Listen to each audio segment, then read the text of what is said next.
Vamos agora continuar nossa aula sobre substâncias e misturas, falando agora das separações, ou melhor, dos métodos de separação de mistura. O que é muito importante? Como a gente viu, as substâncias, quando estão misturadas, eu chamo de mistura, né? Ficou até meio óbvio isso, mas quando eu tenho mais de uma substância, eu tenho uma mistura. E na natureza, o que eu vou ter? Eu vou ter muitas coisas misturadas. A maioria das coisas elas não estão isoladas. Então eu tenho que separar elas. Por exemplo, o sal. O sal de cozinha a gente não encontra na natureza. O quê? Na forma de sal. Então a gente encontra ele aonde? Na água do mar, nos oceanos. Então a gente tem que separar o sal da água. É isso que a indústria faz, por um método de separação. Então é muito simples. Vamos falar sobre os métodos de separações, desde os mais simples aos mais complexos. Primeira coisa que a gente tem que entender é que para separar, para usar um processo de separação, temos que considerar as substâncias, o tipo de mistura que está ali. Então, por exemplo, para uma mistura de substâncias heterogêneas entre dois sólidos, eu posso usar o método catação. Catação é bem simples. Eu vou pegar dois sólidos diferentes e vou catar um do outro. Exemplo, quando a mãe de vocês, separa feijão ruim do feijão bom para cozinhar. Então, esse é um exemplo muito simples. Caso eu tenha dois sólidos de tamanhos diferentes, ou seja, um grande e um menor, eu posso usar uma peneira, peneiração.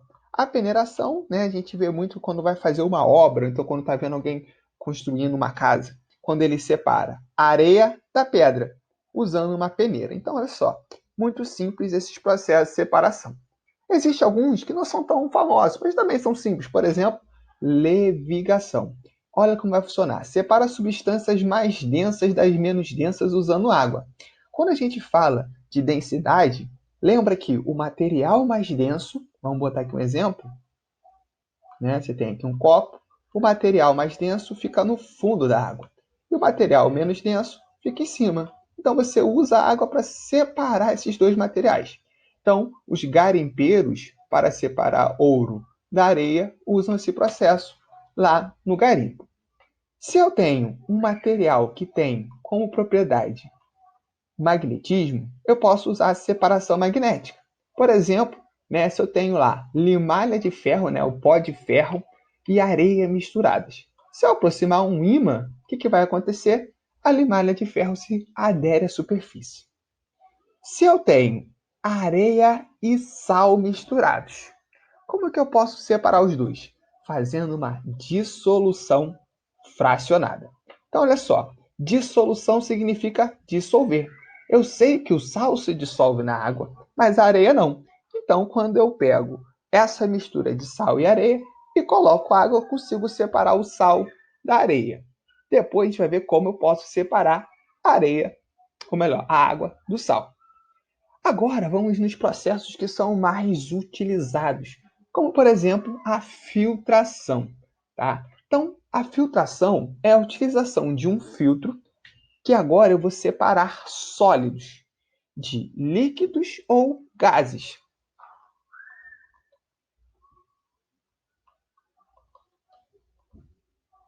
Aqui, gente, eu tenho um esquema de uma filtração. Então, como vocês podem ver aqui, esse é um esquema de uma filtração. Aqui eu tenho um funil de filtração, aonde eu coloco um papel de filtro, ou filtro. E aqui eu vou ter uma mistura heterogênea.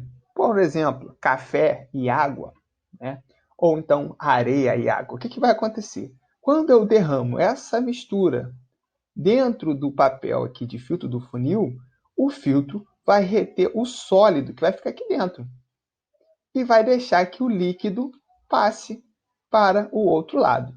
Como eu falei, o exemplo do café, todo mundo já viu uma filtração de café. Então é um exemplo muito simples. Um outro também muito importante é a decantação. Esse é um processo muito simples. Significa o quê? Você deixar dois líquidos, agora vamos pensar, dois líquidos que não se misturam, immiscíveis, em repouso. O que vai acontecer? Por exemplo, como a gente viu lá na mistura heterogênea, água e óleo. Quando eu pego água e óleo, eu vejo que o óleo, olha aqui, ó, o óleo permanece na parte de cima. E a água, tá aqui, ó, ele vai ficar na parte de baixo. Eu uso aqui um funil de decantação, que ele é um material específico para decantar. Coloco ele sobre um suporte, ele fica lá paradinho e até as fases se separarem completamente. Aqui, nessa parte de baixo, eu geralmente tenho uma torneirinha que eu abro. Quando eu abro essa torneira, o líquido que está embaixo começa a escoar. Vai parar aqui embaixo, limpo, sozinho, e quando eu começar a separar aqui, ó, quando eu começar a ter o óleo passando, eu vou lá e fecho a mangueirinha de novo. O que vai acontecer? Eu vou manter o óleo dentro do funil e vou permitir que apenas a água passou. Esse é um exemplo de decantação. Lembrando que quando eu tenho lá um copo e eu tenho os dois líquidos separados, eu já fiz a decantação. Só que eles estão no mesmo sistema. Uma forma de tirar do sistema é usar o funil de decantação. Aqui nós vamos utilizar, né, um esquema, um vídeo que eu trouxe para a gente entender melhor da centrifugação. Gente, centrifugação a gente já ouviu falar. As máquinas de lavar fazem isso para tirar o excesso de água das roupas. Mas qual é a ideia, né? Lembra das substâncias, ou melhor, das misturas coloidais? Aqui está faltando um ozinho. Que a gente só vai enxergar a parte sólida em um microscópio. Como que eu faço para separar? Vamos aqui, rapidinho.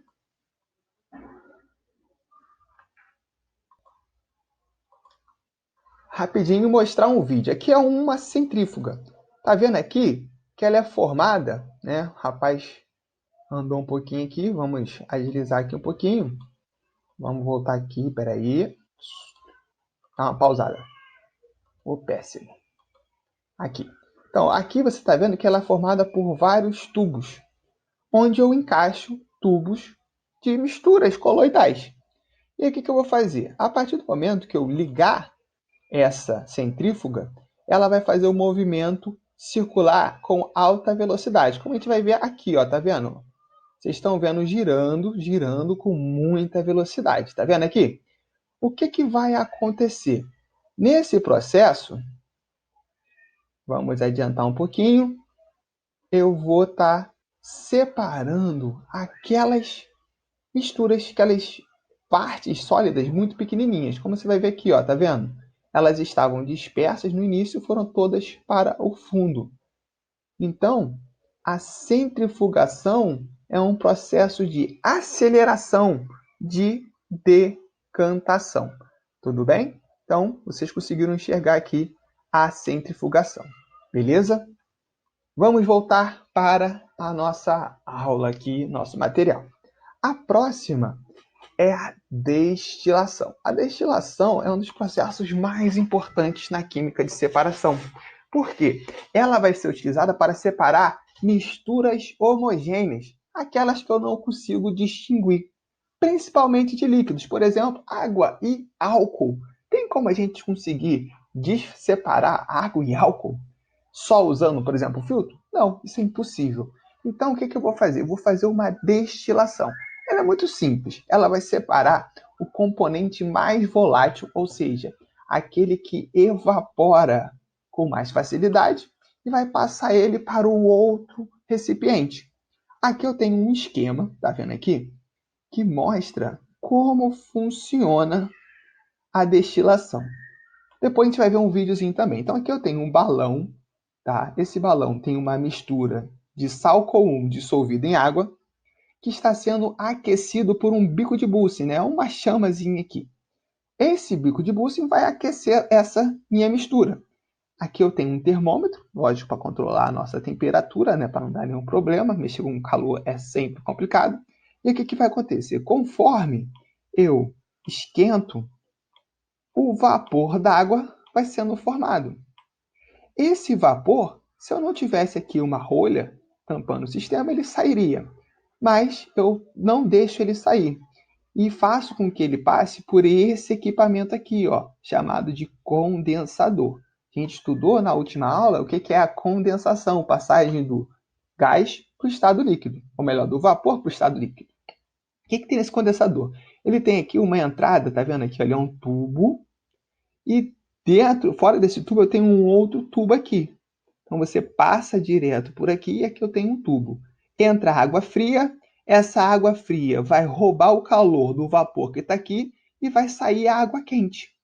Nesse processo que a água fria rouba o calor que está aqui, eu tenho a condensação da água. Ou seja, o vapor que está saindo aqui, tá vendo?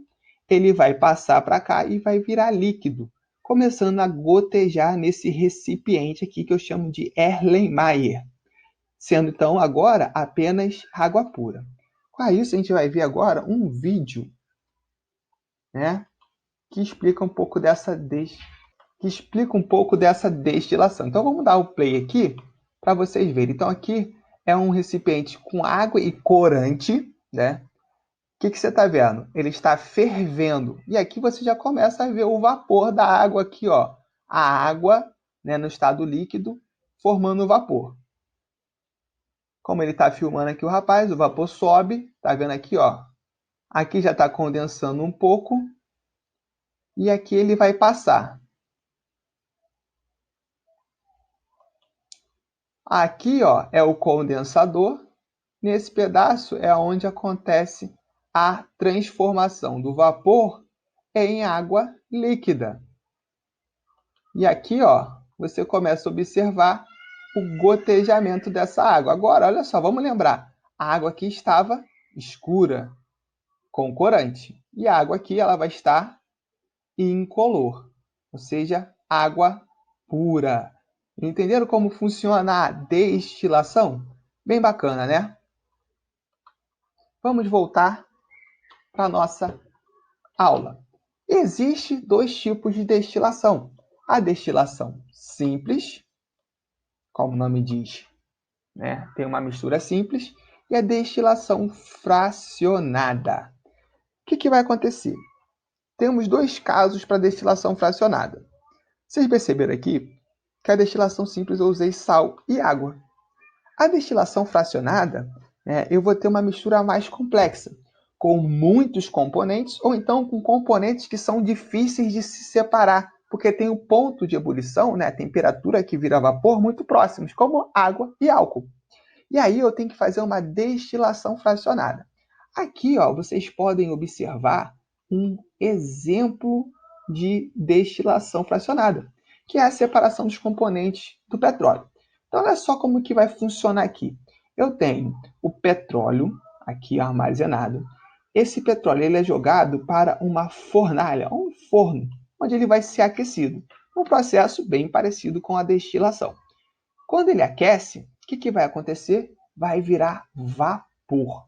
O líquido, né, o petróleo, óleo líquido, ele vira vapor. E aí ele vai para uma torre de destilação fracionada, porque ela vai separar várias frações. Para a gente entender melhor, eu também trouxe aqui um vídeo sobre a destilação, aqui mostrando mais ou menos um processo industrial. Então, olha só. Aqui é uma torre de destilação. E aí o que vai acontecer? Aqui eu tenho a fornalha, como vocês estão vendo. O petróleo ele entra aqui, tá? E aí ele vai ser aquecido. Olha a temperatura, 600 graus Celsius. Conforme ele é aquecido, gera o vapor. Esse vapor vai para onde? Para a torre de destilação, subindo aqui. Essa torre de destilação, ela vai ter vários pratos, vários pontos aqui. Cada ponto, como você pode observar, apresenta uma temperatura diferente. Essa temperatura vai ser as temperaturas de ebulição, ou melhor, de condensação. Cada recipiente vai virar líquido a uma dessas temperaturas. Aqui está vendo o exemplo? O vapor subindo, subindo. E aí, o que vai acontecer aqui? Está vendo? O vapor sobe, o que é naquela temperatura de ebulição vira líquido e o restante do vapor sobe. para um outro prato, onde vai ficar líquido uma parte e vai voltar. Em cada recipiente desse aqui, então, eu vou ter uma destilação acontecendo. E aí eu vou separar, como a gente pode ver, né, em vários componentes. Então, no caso do petróleo, eu tenho o óleo lubrificante e a parafina, que vai ter o ponto de ebulição de 305. O óleo diesel, uma substância com 13 a 17 carbonos, entre 235 e 305.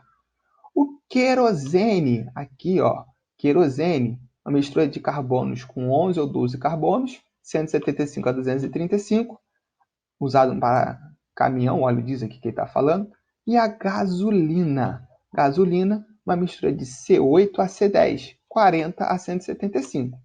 E existe também o que, gente? Existe também, né, o que não entra em condensação, ou seja, o que não vira líquido, que no final vai ser na forma de gás, né? Que é o gás metano até o butano. Vai formar o gás natural e o gás liquefeito de petróleo, que é o gás de botijão.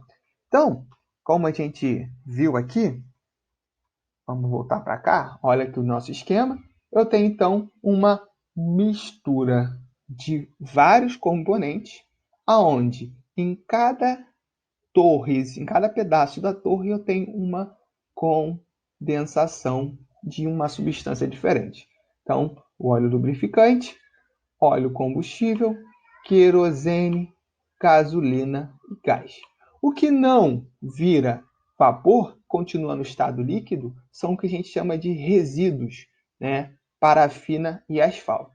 Espero que vocês tenham conseguido entender melhor sobre os processos de separação de misturas que podemos ter. Existem outros, mas esses são os principais. Então, até a próxima aula. Eu quero muito que vocês estudem essa matéria, porque é uma matéria muito interessante, muito importante. Beijos para todos.